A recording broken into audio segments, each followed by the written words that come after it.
Welcome to your channel, where words come alive with the magic of storytelling and open minds to new worlds. Here, we weave tales from the fabric of imagination and reality, allowing you to experience adventures that captivate the soul and awaken the imagination. Get ready to dive into a sea of captivating narratives, where every story begins with a new beat that takes you beyond the limits of possibility. Let's get started. Whoever obeys women pays the price twofold or threefold. Whoever surrenders their decisions to the counsel of women without reflection or consideration will find themselves facing consequences that multiply, as misguided advice leads them to loss. Whoever obeys women without reflection shall face the price twofold and threefold in hardships. For wisdom is more worthy to lead the mind than to be surrendered to whims when reason is lost. Whoever obeys women pays the price twofold and threefold. Once upon a time, there was a man who committed a crime. It wasn't severe enough to warrant imprisonment, but it was serious enough to deserve a punishment that would teach him a lesson. The judge decided to give him 3 options for his punishment, saying to him, "You have committed a crime. However, I will give you 3 options for your punishment. Either eat 100 onions, receive 100 lashes, or pay 100 dinars. I will consult my wife, Your Honor." The man looked at the judge in bewilderment. It wasn't easy to choose a punishment from the 3. Each one seemed exhausting in its own way. He stood there, confused, not knowing what to choose. So he decided to consult his wife, who had always been his partner in making important decisions. When he returned home, he found his wife sitting and waiting for him. He told her everything that had happened in detail, hoping she would offer a magical solution. She sighed softly before smiling and say, "Onions are the cousin of honey. Older folks eat them, and it's fine even if they eat a lot. Choose the onions." The man thought for a moment about his wife's words. She was right. While onions were bitter, they weren't harmful, and they remained a bearable option for a short while. He decided to choose the onions. He said to himself bravely, "I will endure eating 100 onions." The next day, the man stood in the town square, where 100 large onions were placed in front of him, ready to be eaten in front of everyone.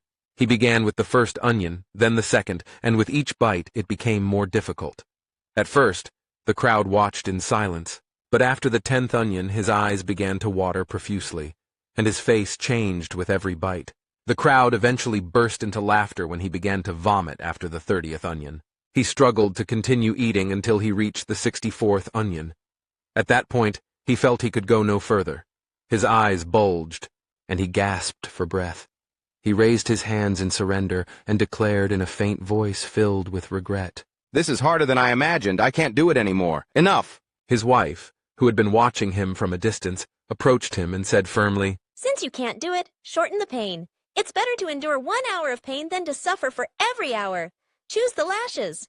The man surrendered to his wife's advice once again. He convinced himself that, despite its harshness, the lashes would be quicker than the onions, especially since he couldn't bear any more pain from eating. He informed the judge of his decision, and the executioner was summoned. The man stood in the middle of the square once again, but this time preparing for the lashes. The executioner arrived, wielding his long whip, and began the punishment. The first strike was unbearably painful, but the man tried to endure it. The second was worse, and with each lash, his body twisted in agony. By the time he reached 70 lashes, his knees completely gave way, and he screamed loudly, "Enough! I can't bear any more than this." The man was utterly exhausted and defeated, yet he had no other choice. He couldn't endure the pain after 70 lashes, and there was only one option left, to pay the 100 dinars. The man opened his wallet with a pain greater than the lashes themselves.